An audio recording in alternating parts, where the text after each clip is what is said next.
Hey guys, it's Lel, and episode 30 was pretty emotional. I got tears in my eyes in some of the scenes in this episode. It was so beautiful. And even though Akira is not really my favorite character, I really loved how they handled her personality and how they handled that side of hers that loves to help people. Before this episode, I thought that the series was not giving much room for Akira. They were not developing her in a nice way. But I think that now we can see her even better than before, and I really love her. And I loved how she confronted her dark side in this episode. And I really believe that when Eliseo is the villain, things get way better than when the other villain appears. I forgot the other villain. Chase? Grave? Something. I think it's Grave. But I think that when Eliseo is here with us, things get way, way better. I think that we had one episode with Grave, which was the Himari episode, and it was the only one that I didn't really like. And Ciel's episode was with Biburi, but we've had a development between her and Biburi, so there was a reason for that. So, okay, this episode was really beautiful visually. In the first place, I think that I loved the way they handled the whole Alice in Wonderland theme, and visually it ended up being very appealing.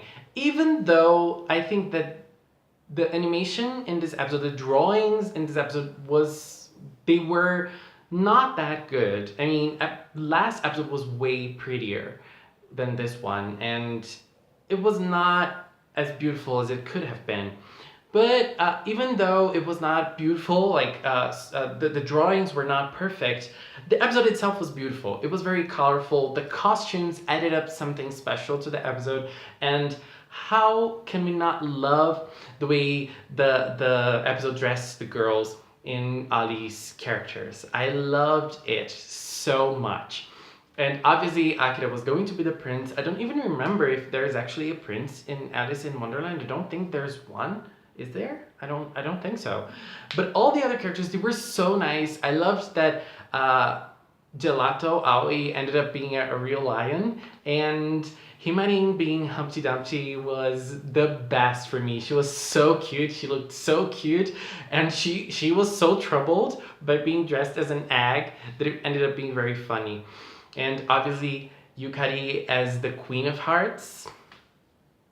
I just can't. It was so, so nice. And I love when Miku appears. I love her as a character. She's a very cute kid, and she brings so much warmth to a series that's already very warm, heartwarming, and I think that she brings so much greatness and cuteness to the series, like as a very small kid, very innocent, and and we know that she's sick, and that adds a little drama. I don't know. It adds another layer to the character. And there was a scene that I felt my heart sting a little bit because they were all having so much fun and they were all so happy together baking cookies. And then she started coughing, and the girls immediately noticed that there was something wrong. They were warned. They were worried about her, and that really that made me. I don't know what happened to me when I was watching it, but I felt really sad because she's a kid. She's so lively. She wants to do so much. She's so happy. She has such a nice personality, and there's something drawing her back. But I think that I loved the way the girls embraced her, and it was nice seeing the Akira's and Miku's grandmother in this episode as well. So it was very nice seeing the girls embrace Miku and take care of her while Akira was away. And I actually liked that we saw a little bit more of Akira's and Yukari's school life. It was not much, but we could see them in their own environment, in their own place, in the place that they are, because we don't see their school life at all. We see the other girls going to school sometimes, not that much in it. I like that because I don't really like school life that much in anime, So I like seeing stuff that happens out of school, and that's why KIRAKIRA has a very nice pace for me. But that's not the only reason, but one of the reasons why I think KIRAKIRA has a great pace. So I think that in this episode, it was very nice seeing that. seeing this little bit of Akira's and Yukari's school life. It was not much, but it was enough for me.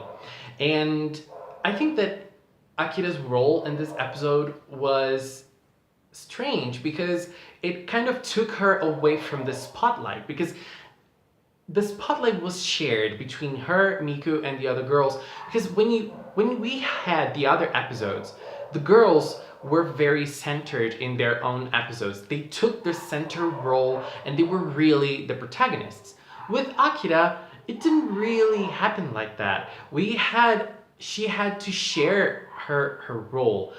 And that's kind of her personality in a way, but I really liked how they handled it, because she had to help in the event, in the school festival, but at the same time she wanted to spend time with Miku. That's the most important thing for her. Her sister is probably the most important thing for her, and she wanted to spend time with her, but she couldn't, and she had to help everyone else. And it was so strange because anyone couldn't do anything without Akira, and that was so bizarre. I mean, there was a little girl that was lost. The other girls couldn't even handle that situation by themselves. I mean, maybe they didn't have the ability to calm the girl down, but announcing that the girl was missing, Akira had to think of that. I mean, how incompetent can you be? That was really bizarre. That was really bizarre to me. Wake up, everyone else in this school, come on. But I think that Miku had a very nice time with girls, and she had her own time to prepare the cookies for her sister, and that was very important to her. But I think that the episode really shone when Eliseo appeared and took everyone and cured chocolate inside that dark realm like he always does. And another very nice thing that he did was bringing a jury, not a jury, what's the name in English? Jurisdiction. Like he was the judge of that situation, and it's a very important thing. I think that I'm a lawyer, so I can see that sometimes people consider the law and the sentence to be the most truthful thing ever. And that's not the case. The jurisdiction truth, the truth of the jurisdiction is not always the truth of life. So he judged her and he sentenced her because he couldn't protect everyone, and he wasn't able, he judged Akira and she wasn't able to protect everyone. That's why he judged her. And then he put her in a very tough spot. She had to choose between her sister and everyone else. And for a moment, I actually thought that she was going to choose her sister, but this is Precure, and I knew that she was going to be able to overcome that. And that was beautifully done, because, when you're kind of a protector kind of person, you live to help people, you live to, protect, and you live to serve. And that's kind of Akira's role in her life. And she takes that role perfectly. She's not a sad person because of that. That's who she is, and it's part of her personality. But then, at that moment, she had to choose, but she didn't. What did she do? She took her own power. She took her own kirakiraru, her own power, her own soul. She hurt herself, she hurt her body, she hurt her heart, so that she could save her sister and everyone else. That's so Akira. That's so Cure Chocolate. And even though it was a very beautiful moment, I think that it could have been done better in an animation sort of way. I mean, she could have used her chocolate powers in different ways to show that. And then she could save everyone, but she was hurt at the end. So what happened? When Eliseo attacked her, everyone's power came to rescue her. So I think that the message that the underlying message over it all is, when you help people out, you will receive something in the end. You will receive it. It doesn't matter if it's a gratitude, if it's, well thoughts with other people thinking of you. maybe, I don't know, money and maybe presents, chocolate, I don't know. But you will receive something. It might be something physical, it might be something monetary, it might be something spiritual, it might be something emotional, but you will receive something. And that was that was done in such a beautiful way, and I loved it. And it was so strong. Even though it was a very short scene, I really, really loved it. I really loved it.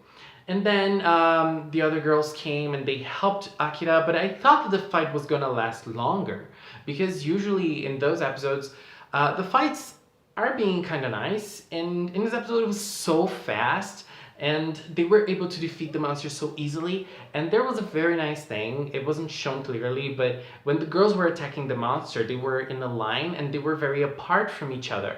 But Macaron and Chocolate, they were close to each other. They were very close, attacking the monster together. They were very close to each other. And that, you know, for us fans who love to see those little things, it's a very nice thing. And then Cure Parfait ended up the monster as she's usually doing, and it was done.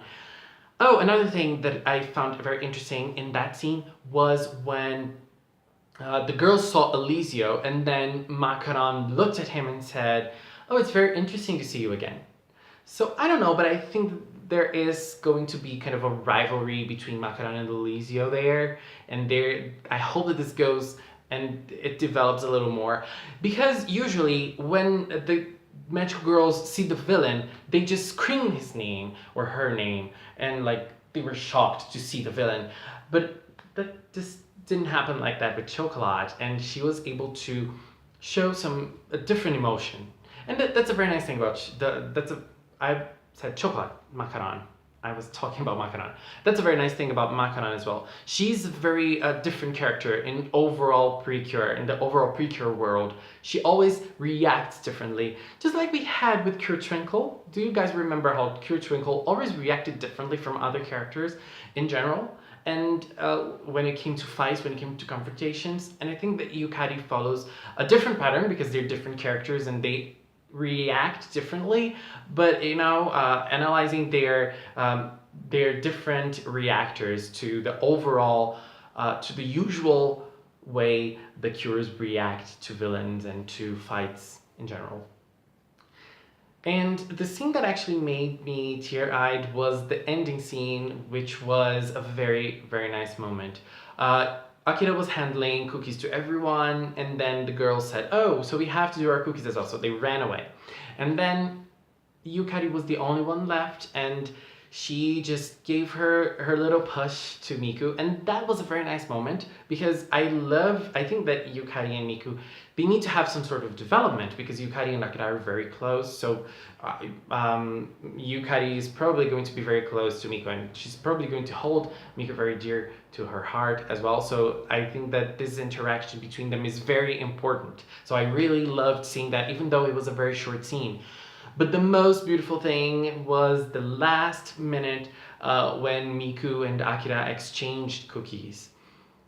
It was so beautiful. It was so nice seeing that sisterly moment. And I don't know, I love relationships between brothers and sisters. And I think that that moment between both of them was so nice. And I loved it so much. It was so beautiful.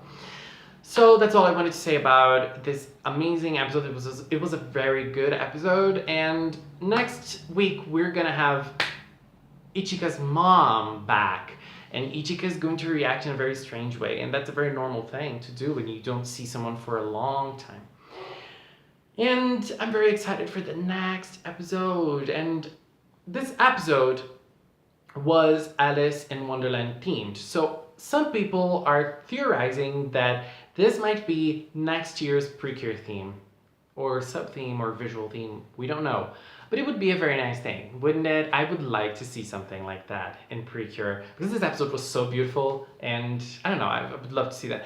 Another thing that I forgot to say, I thought that Ichika would be Alice, but I loved that Miku ended up being Alice. It added up like this little touch of special, of main character to Miku, just for this little episode, so it was very cute. So please leave a comment with your opinions. Let's talk about episode 30. We're already in episode 30. Oh my god, we're less than halfway away from the ending of the season, and I don't want it to end. Oh my god. Guys, thank you so much for watching, and until next time, bye bye.